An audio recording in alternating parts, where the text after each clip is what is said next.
salaamaaleykum suñu mbokk internet ñuy suivre à travers suñu buzz tey nag ñu dalal benn artiste bu xam ne kenn du ko présenté ti mu di Niga Mass ñu ngi lay nuyu di la bàyyi nga nuyoog suñu mbokk internet yi. maa leen di nuyu di leen sant di nuyu internet yi di remercier waa suñu buzz ak liggéey bu ñuy def et puis di leen wax merci pour. d'accord Niga Mass yow nga nekk acteur boo artiste boo xam ne yaa ngi basé wu en France. fi mu toll nii yaa ngi Sénégal léegi nga def fi 2 semaines mais teewul gisuñu la ci benn média gisuñu la ci benn télé lan moo waral loolu noonu choix la wala. Non c'est-à-dire que si benn média j'ai fait quelques médias def naa Sen TV TFM bon aussi il y a les médias qui passent par le net comme ay Sene News. Sunu mais def nga Sen TV TFM mais yow gisuñu la fa nu mu demee noonu. Sen TV, c'était la semaine dernière, j'ai fait une émission qui s'appelle Bon Week-end. Bon, émission malheureusement ou heureusement, c'est des directs, mais après émission yi peut-être gars yi ils auraient dû peut-être faire un replay sur internet pour que gars yi mën ko gisaat.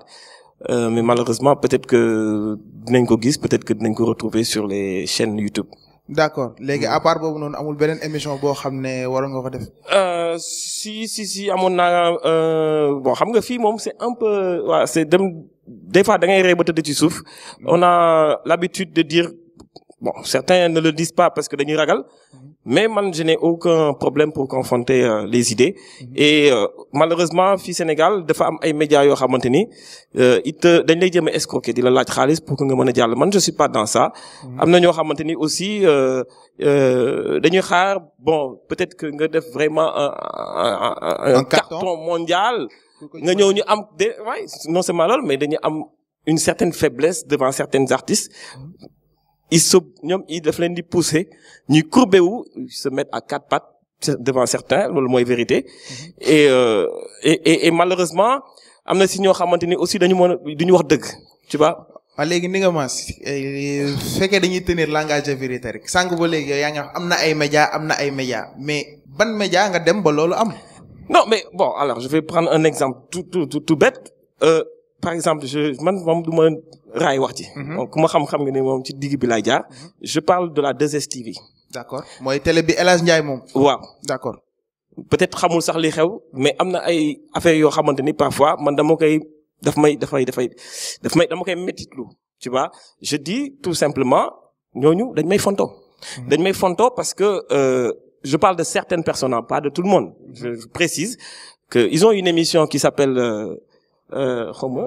Vous et nous, présenté par DJ Bou. Voilà, cette émission-là, la dernière fois, j'étais juste allé accompagner un ami, Pape Birahim, avec son label Presse Art.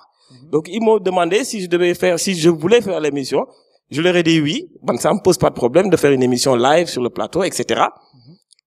Mais, donc du coup, le truc c'est que moi, comme je repars bientôt, donc ils ont voulu repousser la personne qu'ils avaient calée. Moi, le jeudi, il enregistre le jeudi. C'était quelle personne? Aïda Samb. D'accord. Celle que j'ai accompagnée la semaine dernière à son concert.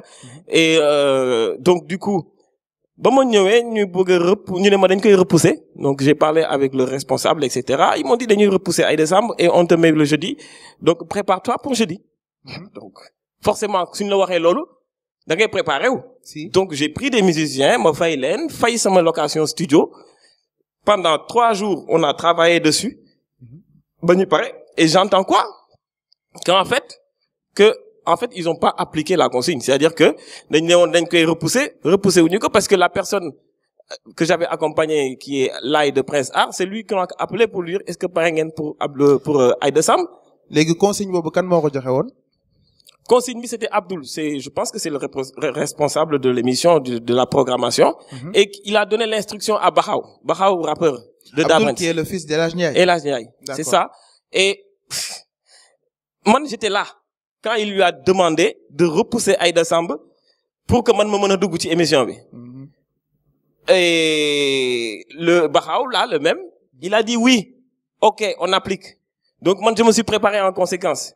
Après j'entends derrière que non affaire bi parce que da nga nekk foofu bëgguñu loon wax dëgg gars yi dañuy hypocrite duñ la wax la véritable raison dañ lay neexal nii rek mais boo demee en fait il t'oublie quoi. Xam nga loolu manque de respect la.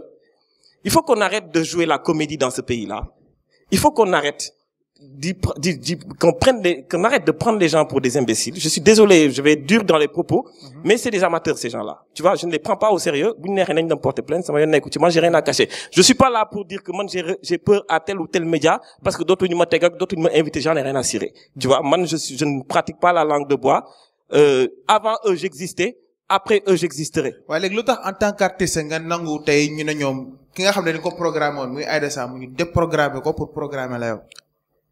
Mais parce que en fait, ils ont compris que je repartais dans la semaine. Je repartais en France. En France, d'accord. Je repars parce que j'ai des projets qui m'attendent là-bas. Et comme mon fil de ça peut se faire. Tu vois, ils peuvent s'arranger. Moi, je leur ai pas tordu la main et je leur ai pas imposé de faire ceci. C'est eux, ñoo ko laajoo leen ko ñoom ñoo la ko proposé. Si. ñoo ma ne, on va repousser Aïda. Moi, j'ai jamais demandé parce que Aïda, je l'adore. C'est une fille que j'aime beaucoup. Elle m'a invité à son concert bi-passé au CCF. Si. Tu vois, donc du coup, man munuma di tordre la main à qui que ce soit ou bien essayer di bourlou pour dugg. C'est pas mon genre. Il y a plein de médias qui me sollicitent. Je fais les choses sans les médias ou sans les autres. Tu vois, moi, j'existerai. Bu soobee Yàlla suñu borom. Donc là, pour moi que je trouve ça, c'est un manque de respect et c'est pas sérieux. Non seulement vis-à-vis des Sénégalais, vis-à-vis de l'univers médiatique, mais je trouve aussi que war nañu gën a professionnaliser naka la ñuy structurer la famille médiatique pour voir lii la ñu programmer. On te dit les choses telles qu'elles sont. Mass, on a voulu déprogrammer. Mënuñu déprogrammer Aïda Samb. On te dit beneen yoon boo ñëwaatee avec plaisir, fii sa kër la, on t'invite comme d'habitude nga ñëw def sa émission. Mais j'aurais pris ça mais avec plaisir parce que c'est pas la première fois ñu may invité foofu. Mais ñëw naa la waaw après derrière les gens se tapent entre eux derrière kii naan la non kii dafay fen parce que li nga taxaw moo tax. Il a pas voulu dire non.